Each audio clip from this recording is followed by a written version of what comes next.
जय श्री राम। जय जय श्री राम। सभी सनातन प्रेमियों और हिंदू भाइयों के लिए देवरिया में मतांतरण और धर्मांतरण के जो मामले संज्ञान में है उसमें एक बहुत ही अच्छी खबर सामने आई है। उत्तर प्रदेश एटीएस ने ज़बरदस्त कार्रवाई करते हुए उस्मान गनी को लखनऊ से गिरफ्तार किया है। धर्मांतरण और मतांतरण का खेल जो लगातार पिछले 1 महीनों से सुर्खियों में बना हुआ है, बलरामपुर से छांगुर का संजाल जब देखते ही देखते देवरिया देवभूमि पर पहुंचा तो इन जिहादी ताकतों को यह नहीं पता था कि देवरिया ने एक जुझारू, संघर्षशील और जनसेवक को अपना विधायक चुना है। मैं माननीय सलमणि त्रिपाठी जी की बात कर रहा हूँ। लव जिहाद और मतांतरण का जब मामला संज्ञान में आया तो देवरिया के लोकप्रिय विधायक सलमणि त्रिपाठी जी ने साफ साफ संदेश जिहादी ताकतों को देने का काम किया था कि देवरिया की धरती को छांगुर की धरती नहीं बनने दिया जाएगा। लव जिहाद और मतांतरण को सख्ती से कुचला जाएगा। एसएस माल और ईजी माल के मालिक उस्मान ने धर्मांतरण का जो संजाल बुना था वह अब और बेनकाब होगा, जिसकी खुदाई का काम उत्तर प्रदेश की जाबाज पुलिस और एटीएस ने शुरू कर दिया है। सम्मानित साथियों, जिस प्रकार के हिंदू विरोधी कृत्य कुछ जिहादी मानसिकता से पीड़ित लोगों के द्वारा लगातार सनातन धर्म और हिंदू गरीब परिवारों को टारगेट करके जिस प्रकार से मतांतरण और धर्मांतरण का यह खेल चल रहा है, उसके ऊपर निश्चित रूप से कड़ी कार्रवाई होनी चाहिए। और जिस प्रकार से लगातार बलरामपुर से लेकर के छांगुर के प्रकरण सामने आए, कुशीनगर कोतवाली के अंदर एक ब्राह्मण परिवार की बेटी के तरफ से एक जिहादी के खिलाफ धर्मांतरण और मतांतरण कराने का आरोप लगाया गया। किस प्रकार से एक पार्टी के बड़े नेता का नाम आया और अब देवभूमि देवरिया में भी धर्मांतरण का उस्मान गनी के रूप में एक जिहादी चेहरा लोगों के सामने आया है। मित्रों, इन सब घटनाओं में कहीं न कहीं हम सब मतांतरण और धर्मांतरण की तरफ जब अपना दृष्टि डालते हैं तो यह जिहादी ताकतें हिंदुओं के गरीब परिवार के लोगों को टारगेट करके, उनकी गरीबी का फ़ायदा उठा करके, उनकी मजबूरी और लाचारी का फ़ायदा उठा करके, उनको छोटे बड़े लाभ का प्रलोभन दे करके उनको धर्मांतरण के पहले तो अपने संजाल में फंसाते हैं और उसके बाद उन्हें धर्मांतरण के लिए मजबूर करते हैं। लेकिन ऐसी जिहादी मानसिकता से पीड़ित लोगों को सख्ती से कुचलने का काम उत्तर प्रदेश में योगी जी की सरकार कर रही है। मित्रों, भारतीय जनता पार्टी की राजस्थान में सरकार ने एंटी कन्वर्जन बिल लाया है और ऐसे कानून की आवश्यकता भी है। राजस्थान में भारतीय जनता पार्टी की सरकार ने धर्मांतरण के खिलाफ जो कानून बनाए हैं उसमें उम्र कैद के साथ ही साथ 25 लाख तक के जुर्माने और बुलडोजर की कार्रवाई भी स्वतंत्र होगी। मित्रों, यह भी चिंतन करने की आवश्यकता है कि केवल कानून के भरोसे हम सब इस धर्मांतरण और जिहादी शक्तियों का मुकाबला नहीं कर सकते हैं। समाज को और हिंदू समाज के जागरूक लोगों को अपने आँख, कान और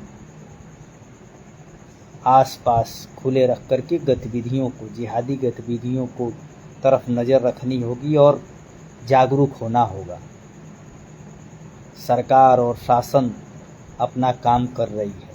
यह मतांतरण का खेल, यह धर्मांतरण का खेल कोई एक दिन का खेल नहीं है। आप सब देख रहे होंगे आज केंद्र में मोदी जी की सरकार और उत्तर प्रदेश में सशक्त हस्ताक्षर हिंदुत्व के महानायक गोरक्षपीठ के पीठाधीश्वर उत्तर प्रदेश के ही नहीं बल्कि देश के सर्वाधिक लोकप्रिय मुख्यमंत्री पूज्य योगी आदित्यनाथ जी महाराज जी जिस प्रकार से इन जिहादी शक्तियों से निपटने का काम पूरी तत्परता के साथ कर रहे हैं, ऐसे में जब इनकी जड़ों की खुदाई चल रही है तो बलरामपुर में जहां छांगुर के साम्राज्य का खुलासा हुआ तो वहीं उसकी जड़ें भारत नेपाल सीमावर्ती क्षेत्रों के साथ ही साथ अयोध्या, गोरखपुर, देवरिया, कुशीनगर में इनकी गहरी जड़ें दिखाई दे रही हैं और पूरी तरीके से उनको उखाड़ कर फेंकने का काम उत्तर प्रदेश में योगी जी की सरकार कर रही है। मित्रों, मैं धन्यवाद दूंगा देवरिया के लोकप्रिय विधायक माननीय सलम त्रिपाठी जी को, जिन्होंने चुनौती देकर के कहा था देवरिया देवभूमि को इन जिहादी शक्तियों का गढ़ नहीं बनने दिया जाएगा। मतांतरण और धर्मांतरण की जड़ों को उखाड़ कर फेंकने का काम किया जाएगा और वही हुआ।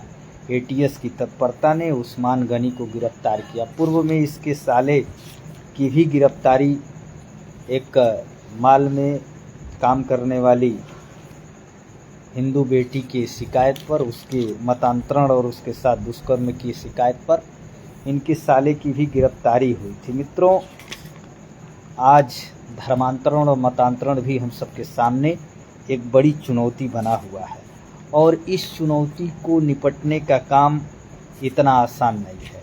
आसान इसलिए नहीं है क्योंकि यह जो जिहादी शक्तियां हैं यह बड़े ही चालाकी के साथ अपने लक्ष्य पर गरीब लोगों को रख करके, गरीब हिंदू परिवार को टारगेट करके यह उन्हें अपने इस लव जिहाद का शिकार बनाती हैं और उनका धर्मांतरण करके हिंदू धर्म हमारे और आपके सम्मान और इज्जत के साथ खेलने का काम करते हैं। मित्रों, आप सबने देखा होगा हाटा के अंदर, कुशीनगर के हाटा में किस प्रकार से 16-17 साल की अंकिता शर्मा की जिहादी लोगों के द्वारा निर्मम हत्या कर दी गई थी। कुशीनगर के विभिन्न क्षेत्रों में मतांतरण और धर्मांतरण के मामले सामने आए थे और जिस प्रकार के चौंकाने वाले तथ्य सामने आए, मुझे आश्चर्य होता है कि मामले तो बड़ी तेजी से सुर्खियों में आते हैं, मीडिया में प्रमुख समाचार बनते हैं और कुछ दिनों के बाद वह प्रथम पृष्ठ से दूसरी, तृतीय, चौथी पृष्ठ पे जाते जाते वह मामले दब जाते हैं। लेकिन जिस प्रकार से देवरिया के अंदर उस्मान गनी के साम्राज्य का खुलासा हुआ है, मैं देख रहा था लगातार माननीय सलम त्रिपाठी जी इस पर नज़र बनाए हुए हैं। मित्रों, हमारा जब नेतृत्व सक्षम होगा, दमदार होगा तो निश्चित रूप से अराजकता, भय, भ्रष्टाचार और मतांतरण और धर्मांतरण जैसे कार्यों में लिप्त जो अराजक शक्तियां हैं उनको सख्ती से कुचलने का काम किया जाएगा और वही हुआ है।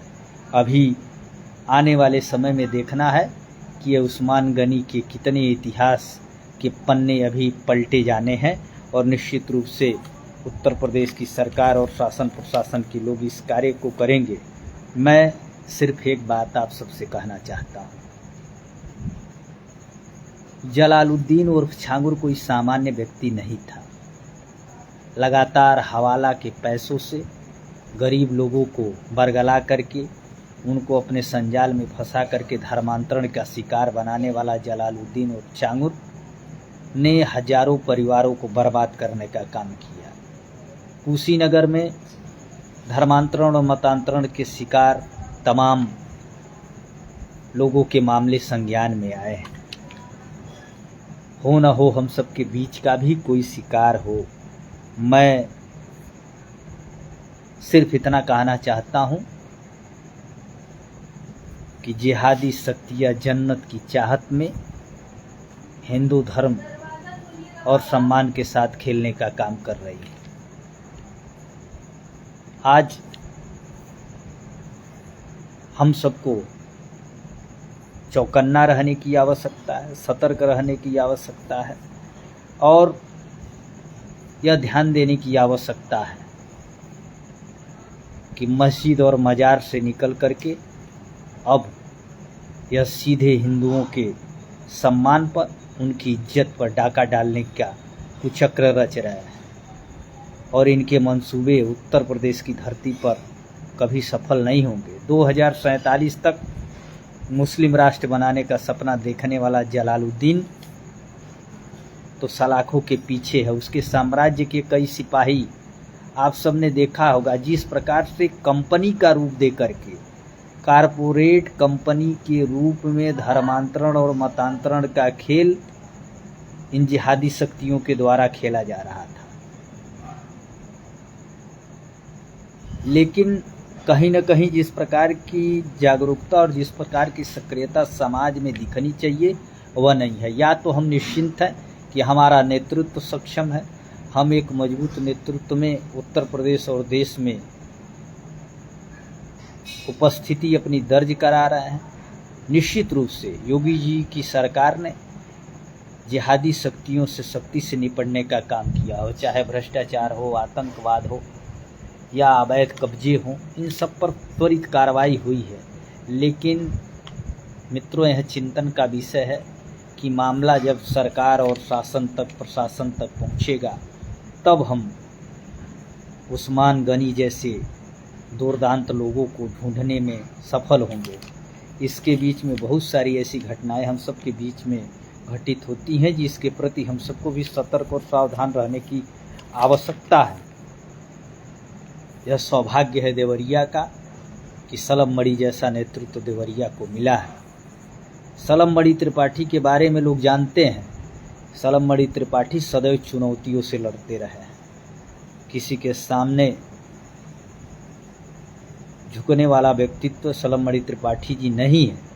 बड़ी से बड़ी शक्तियों को, बड़े से बड़े भ्रष्टाचारी और बड़े से बड़े दुर्दांत लोगों के खिलाफ खुल करके चुनौती देने का काम सलम त्रिपाठी जी ने किया है। और एक बार पुनः, आप बहुत दिन का मामला नहीं है, अभी कुछ ही दिन पहले की घटना है। अभी मजार का मामला सुर्खियों में देवरिया की धरती से आया था। माननीय सलम त्रिपाठी जी ने पुनः एक बार लव जिहाद के खिलाफ खुल करके चुनौती देने का काम किया है। देवरिया ही नहीं, उत्तर प्रदेश के इंच इंच पर कहीं भी धर्मांतरण और मतांतरण को योगी आदित्यनाथ जी के नेतृत्व में कहीं भी पनपने नहीं दिया जाएगा। चाहे वह जलालुद्दीन हो या उस्मान गनी हो या कोई और जिहादी मानसिकता के लोगों को और इनकी गलत बदनीयती को और इनकी कार्यशैली को पूरी बारीकी से शासन और प्रशासन अपनी निगाहें रखा हुआ है। आप सबसे भी आग्रह करूंगा कि अगर आप सबके भी संज्ञान में कहीं इस प्रकार का संदेहास्पद गतिविधियां आप सबके संज्ञान में आती हैं तो निश्चित रूप से आप शासन और प्रशासन के संज्ञान में विषय लाएं और स्वयं भी जागरूक रहें, ताकि धर्मांतरण और मतांतरण का यह जो खेल चल रहा है यह बंद हो सके। निश्चित रूप से विराट हिंदू समाज के लिए, हम सब के लिए यह निश्चित रूप से बहुत ही दुखद है कि धर्मांतरण और मतांतरण के शिकार गरीब परिवार के लोग इन जिहादी लोगों के सोची समझी रणनीति के तहत बनाए जा रहे हैं। एक पूरा नेटवर्क काम कर रहा है और इसके पीछे इस देश में ही नहीं विदेशों से भी आर्थिक सहयोग मिल रहे हैं। ऐसे संज्ञान में बहुत सारे मामले आए हैं।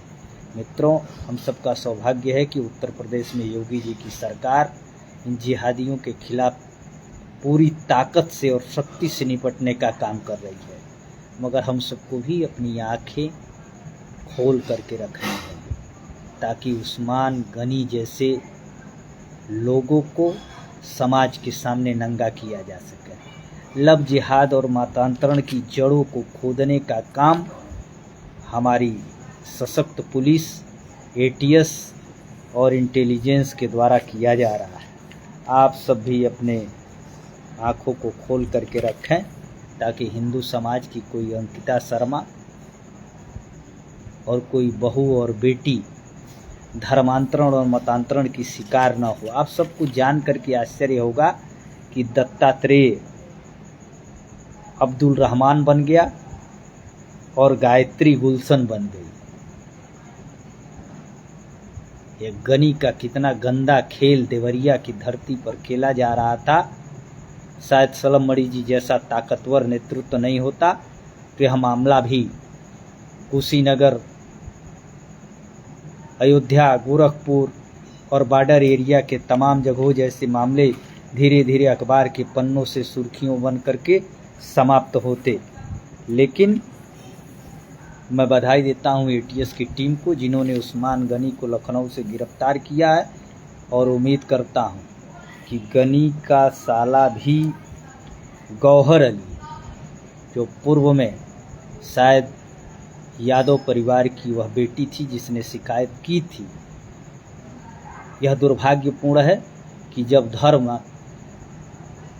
मतांतरण और धर्मांतरण और संप्रदाय विशेष की बातें और जब अपराध और भ्रष्टाचार में लिप्त कोई संप्रदाय विशेष का व्यक्ति सामने आता है तो राजनैतिक दल के लोग अपने नफा नुकसान की चिंता करने लगते हैं।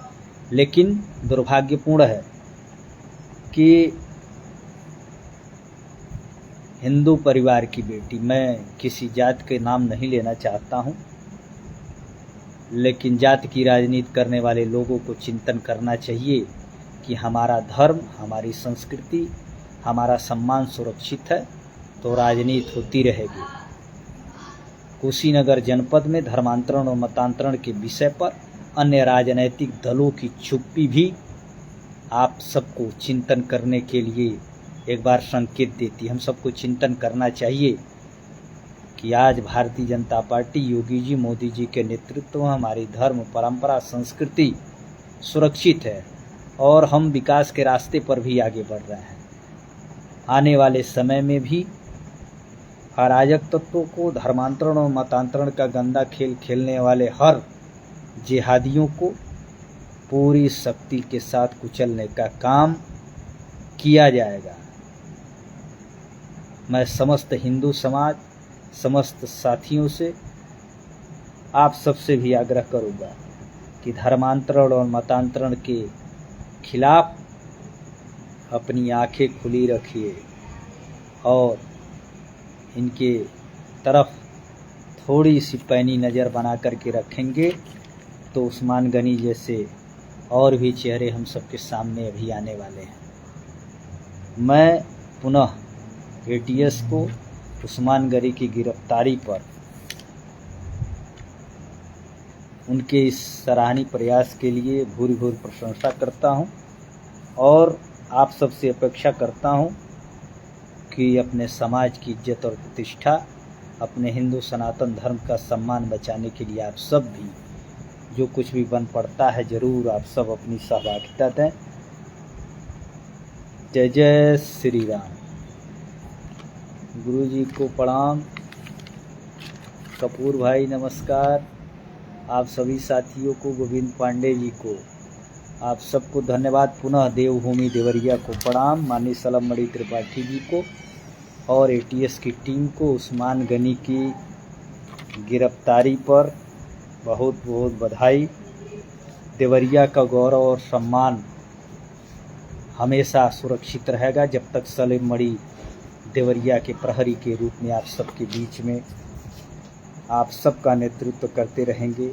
हम सबको भी, पूरे प्रदेश को माननीय सलम मणि त्रिपाठी जी के नेतृत्व पर, उनके व्यक्तित्व पर पूरा भरोसा है। आप समाज, प्रदेश के हित में, हिंदुत्व और विकास के लिए निरंतर कार्य करते रहें, यही मेरी मंगल शुभकामना है। जय जय श्री राम। जय श्री राम।